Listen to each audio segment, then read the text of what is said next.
पति ब्रह्मचारी में ईशा और सूरज वो गांव वाली वेडिंग में गए हैं, आपको बताया था ना। और वहां पर माहौल कितना खुशनुमा हो रहा था। जी हाँ, था इसलिए क्योंकि अब नहीं रहा, क्योंकि जहां ये दोनों पहुंचते हैं पीछे पीछे नोक झोंक तो इनकी पहुंच ही जाती है।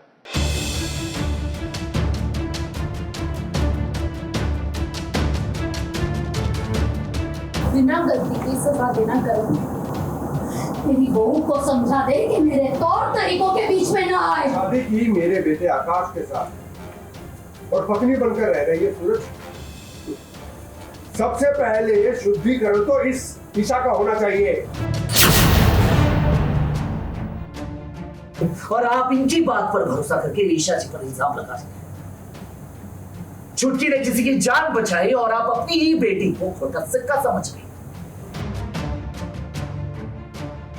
ईशा और सूरज के बीच रोमांटिक सीन्स देखने की उम्मीद लगाए हुए फैन से हम ये कहेंगे कि आप सभी को थोड़ा इंतजार करना पड़ेगा, क्योंकि फिलहाल तो एक घर में बहुत बड़ा वाला ड्रामा चल रहा है। अब मुद्दा कोई भी हो, लेकिन इल्जाम तो ईशा पर ही लगेगा ना। अब गांव में अपनी बुआ जी की बेटी की शादी में सूरज आया है और देखिए यहाँ एक बड़ा हंगामा हो गया जब छुटकी की शादी टूट गई। इन लड़के वालों ने शादी करने से मना कर दिया। अब इसमें ना तो गलती लड़की की है और ना ही ईशा की। लेकिन देखिए ना, पूरा का पूरा इल्जाम ईशा पर ही लग गया और उसके चरित्र पर सवाल उठाए गए। हल्दी की जो रस्म है वो पूरी की जा रही है। छुटकी की शादी है जो कि मेरी बुआ जी की बेटी है और हम गांव आए हुए हैं इस वक्त। तो कहीं ना कहीं जो हल्दी मतलब कि लड़के वालों की तरफ से आनी चाहिए थी, वो हल्दी नहीं आ पाती और बुआ जी परेशान होते रहते हैं। सूरज कॉल करता है और सूरज जैसे ही कॉल करता है सामने लड़के वाले बोलते हैं कि ये शादी नहीं होगी, लड़के का जो बाप है, क्योंकि आपकी जो बहन है वो किसी लड़के के साथ तालाब पर पाई गई बात करते हुए, और हम ऐसी मतलब कि गंदी लड़की को इन शॉर्ट हम अपनी बहू नहीं बनाना चाहते। तो सूरज भी गुस्सा होता है। सूरज भी बोलता है ऐसे कैसे शादी तोड़ रहे हैं, बेगर बोलते हैं ना, आगे पीछे पता किया, ऐसे कैसे शादी तोड़ रहे हैं। अब लड़के वालों ने शादी सिर्फ इसीलिए तोड़ दी क्योंकि उन्होंने लड़की को एक लड़के के साथ अकेले देखा।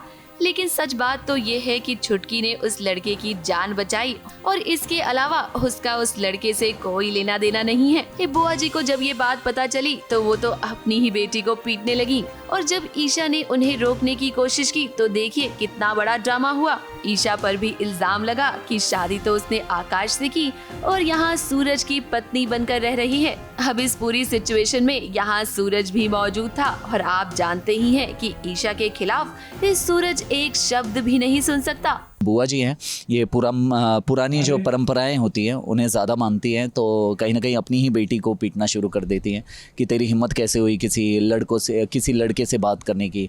तो ईशा जी बीच में दखलंदाजी करती हैं कि जैसे ही ईशा जी के चरित्र पर सवाल उठाया जाता है एंड चरित्र के बारे में भला बुरा बोला जाता है, तो और ये बात ताऊ जी की एंट्री होती है और ताऊ जी कहते हैं, तो सूरज का पारा हाई हो जाता है and Suraj out of control होता है और फिर सूरज अपने ऑरा में आके सबकी बैंड बजाता है। इन शॉर्ट वो गुस्सा हो जाता है और सबको यही बोलता है कि बस अभी तक तो मैं आपकी हर सही गलत फैसले पर चुप रहा, लेकिन ईशा जी के चरित्र पर अगर मतलब कि कोई भी क्वेश्चन करेगा तो मैं उसे जिंदा नहीं छोड़ूंगा।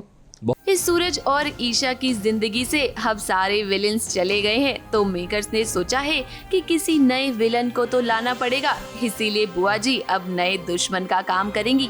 इस सूरज और ईशा की जिंदगी में वो कांटे बिछाने का काम करेंगी।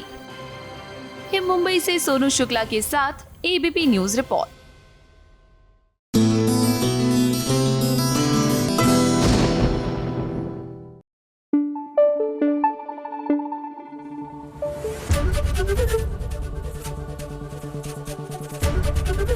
एबीपी न्यूज आपको रखे आगे।